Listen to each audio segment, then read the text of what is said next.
get ready with me وانا بلبس ونازله افطر بره. النهارده انا خلصت امتحانات، اخر يوم امتحانات في الميد ترم، ونازله افطر في دمياط الجديده، فقررت اخدكم معايا. وانا بجيت ريدي عايزه اتكلم في الحاجات اللي انا ما بحبهاش، او في الحاجات اللي مضايقاني او بقالها فتره معصباني، او الحاجات اللي انا في حياتي ما بحبهاش عموما وما كنتش قادره اتقبلها في الشخص اللي قدامي. خليكم معايا. المهم، مش هحط ميك اب كتير.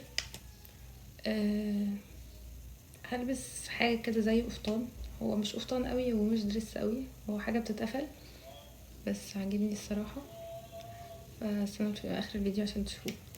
خلوني بقى اتكلم معاكم في الحاجات اللي مضايقاني. انا من اكتر الحاجات اللي بكرهها في حياتي، يعني اول حاجه بكرهها في حياتي هي الكذب. محبش حد يكذب عليا و... وانا عندي ان انت تيجي تقول لي الحقيقه حتى لو كانت قاسيه اهون بكتير من ان انت تكذب عليا. دي اكتر حاجه ممكن اكرهها في حياتي. بعد الكذب بيجي بعدها على طول النفاق. انا ما بحبش الناس المنافقه، ما بحبش ان انتي تتكلمي على حد بشكل وحش وخصوصا لو معايا، وتيجي بعدها الاقيكي معاها زي السمنه على العسل. ما عنديش مشكله ان انتوا تبقوا حبايب، ما عنديش مشكله نهائي، بس لو هتعملي كده ما تجيش تتكلمي معايا. انا ما بحبش حد يتكلم على حد قدامي. لو هتتكلمي يبقى تخليكي صادقه معاه في مشاعرك. يعني انت مثلا شايفه ان هو شخص مش كويس في حاجات ومضايقاكي وشخص مش كويس نهائي، ليه اروح اتعامل معاه بشكل كويس؟ انا يا جماعه، انا لو اتقفلت من حد او حد عمل موقف وحش معايا مستحيل اعرف اتعامل معاه بنيه صافيه، بقى اللي هو اروح وازيك يا حبيبتي واخدها بالحضن مش عارف ايه. بيبان على وشي جدا، بيبان على وشي جدا جدا جدا، واصحابي بيحذروني من الموضوع ده، بس ما بعرفش، انا مش منافقه. انا شخص حساس جدا، يعني ممكن اقل حاجه تزعلني، ممكن حاجه تافهه جدا انتوا ما تبقوش متخيلين ممكن تزعل الشخص اللي قدامكم، بس ممكن تزعلني.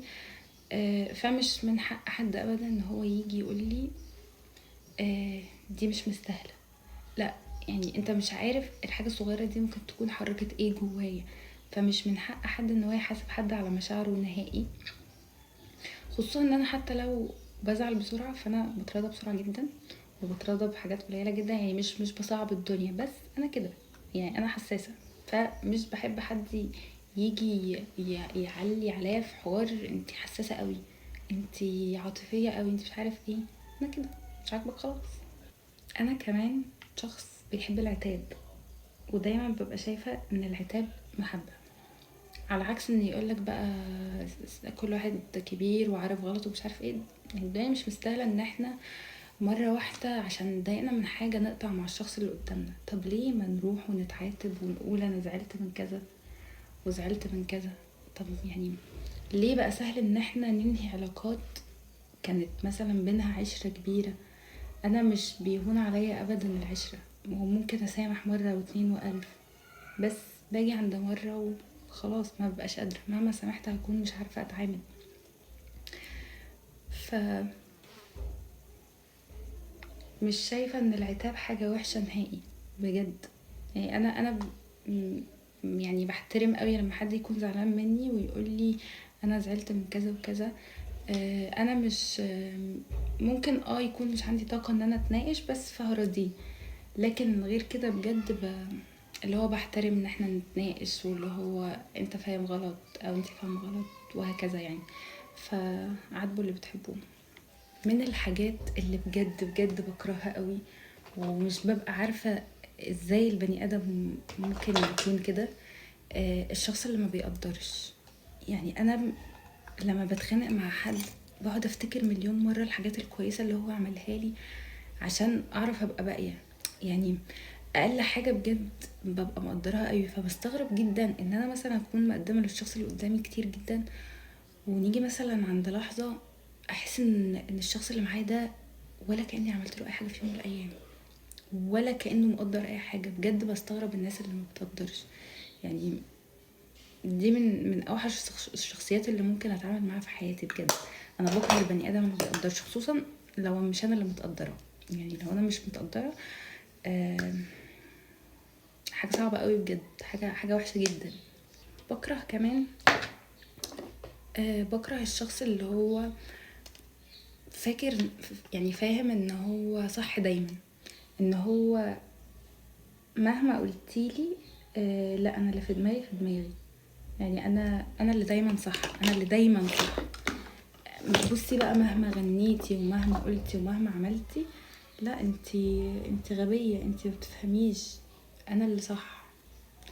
غالبا الشخص ده بيكون نرجسي يعني، بس عارفة اللي هو طاقتك كلها بتستنزف في ان انتي بتحاولي تثبتي ان هو لا مش صح، يعني وعندك أدلة ووجهة نظر، بس مهما حاولتي مش هتعرفي تقنعيه، عشان هو كأن مخه مقفول على اللي في دماغه، اللي هو انا صح، بس خلاص خلصت.